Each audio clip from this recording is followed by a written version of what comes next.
দর্শক স্বাগত আন্তর্জাতিক সংবাদে, সাথে আছি আমি নুজহাত রহমান।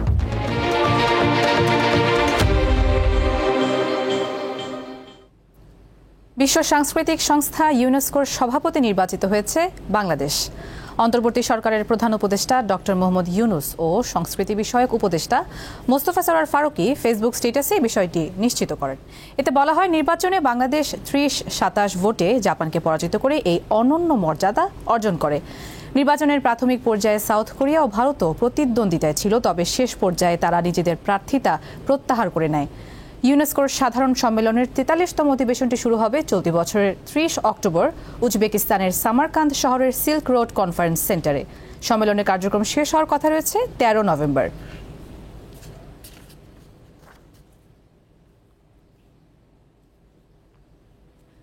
ফ্রিডম ফ্লোটিলা কোয়ালিশনের অংশ হিসেবে গাজা অভিমুখী কনসেন্স নামে একটি নৌযান থেকে বাংলাদেশে আলোকচিত্রী শহীদুল আলমকে আটক করেছে ইসরায়েলি বাহিনী। বাংলাদেশ সময় বুধবার সকাল 10:15টার দিকে ফেসবুক থেকে এক ভিডিও বার্তায় কথা জানান তিনি। ভিডিও বার্তায় শহীদুল আলম বলেন, তিনি বাংলাদেশের একজন ফটোগ্রাফার ও লেখক। সাগরে তাদের আটকে দেওয়া হয়েছে এবং ইসরায়েলের দখলদার বাহিনী অপহরণ করেছে। এরা সেই বাহিনী যারা যুক্তরাষ্ট্র ও অন্যান্য পশ্চিমা শক্তির সক্রিয় অংশগ্রহণ ও সহযোগিতা নিয়ে গাজায় জাতিগত নিধন চালাচ্ছে। ফিলিস্তিনের স্বাধীনতার জন্য লড়াই চালিয়ে যেতে সকলের প্রতি আহ্বান জানান শহীদুল আলম। ইসরায়েলি সংবাদ মাধ্যম টাইমস অফ ইসরায়েলের এক প্রতিবেদনে বলা হয়, একটি নতুন ফ্লোটিলা যা সমুদ্রসীমা ভেঙে প্রবেশের চেষ্টা করেছিল তা ব্যর্থ হয়েছে। ফ্লোটিলার সমস্ত নৌযান এবং যাত্রী ইসরায়েলি নৌবাহিনী দ্বারা আটক করা হয়েছে এবং বর্তমানে একটি ইসরায়েলি বন্দরে নেওয়া হচ্ছে। পরে তাদের দ্রুত বহিষ্কৃত করার পরিকল্পনা রয়েছে।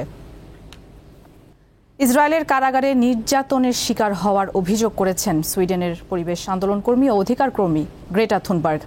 ইসরায়েলি কারাগার থেকে মুক্তির পর দেশে ফিরে স্টকহোমে এক সংবাদ সম্মেলনে তিনি ওই অভিযোগ করেন।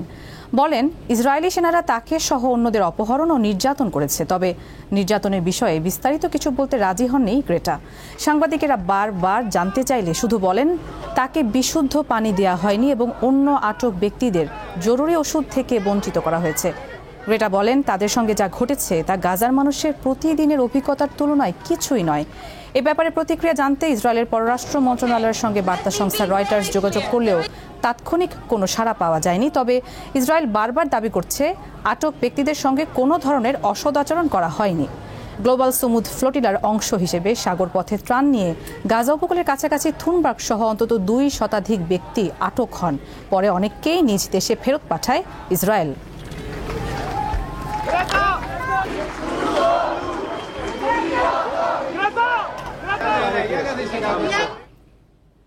গাজা শান্তি প্রস্তাবের আলোচনায় কিছু শর্ত দিয়েছে ফিলিস্তিনের স্বাধীনতাকামী গোষ্ঠী হামাস।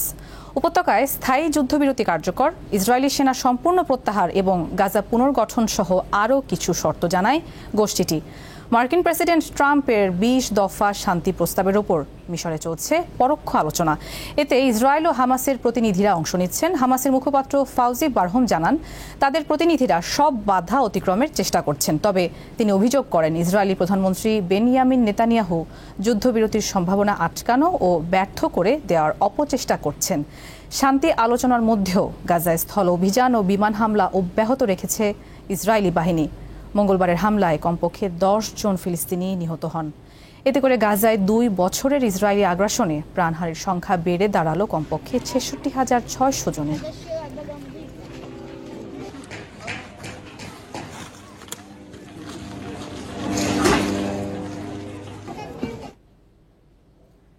পাকিস্তান বিমান বাহিনীকে অত্যাধুনিক এয়ার টু এয়ার মিসাইল সরবরাহের অনুমোদন দিয়েছে যুক্তরাষ্ট্র।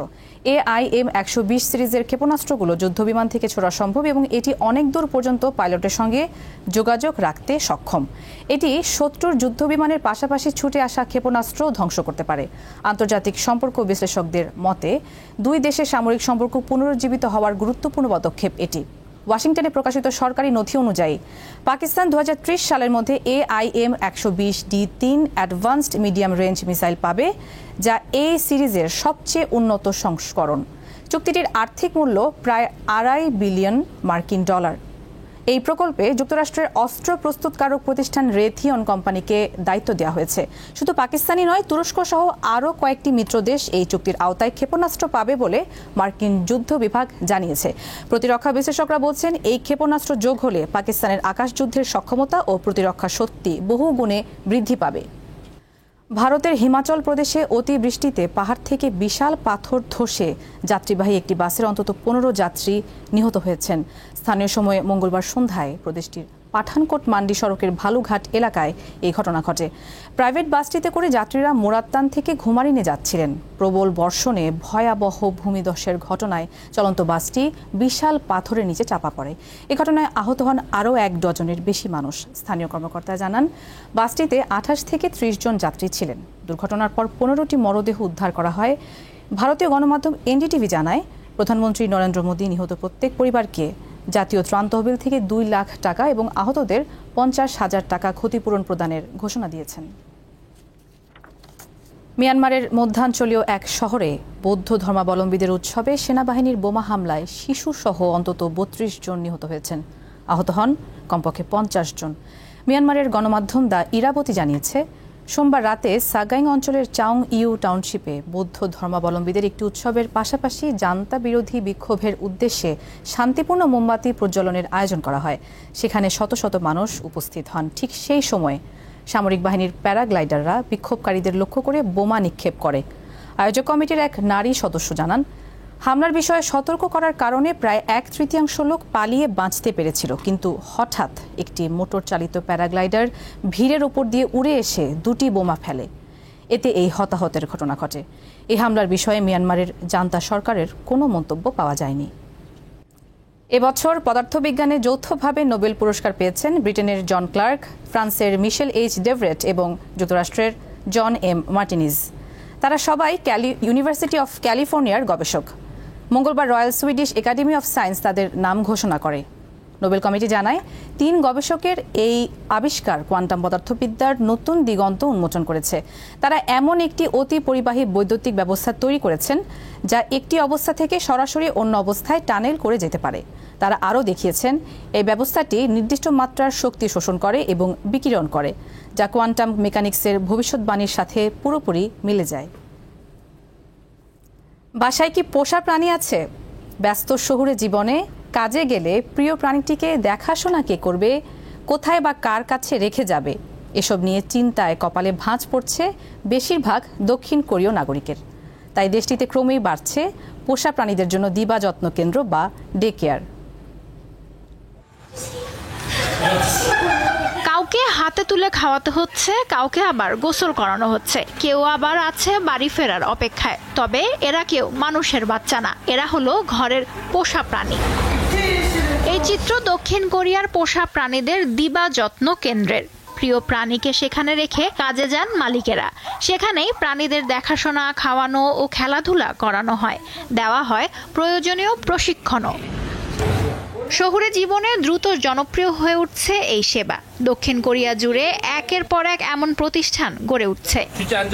সেখানে পোষা প্রাণীদের হ্যান্ডশেক করা, দরজা বন্ধ করা, দড়িতে লাফ দেওয়া, অন্য প্রাণীদের সঙ্গে যোগাযোগ বাড়ানোর মতো বিষয়ে বিশেষ প্রশিক্ষণ দেওয়া হয়।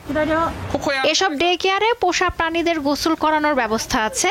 গোসল করিয়ে পরিষ্কার পরিচ্ছন্ন করে তবেই তাদের মালিকের সঙ্গে বাসায় ফেরত পাঠানো হয়।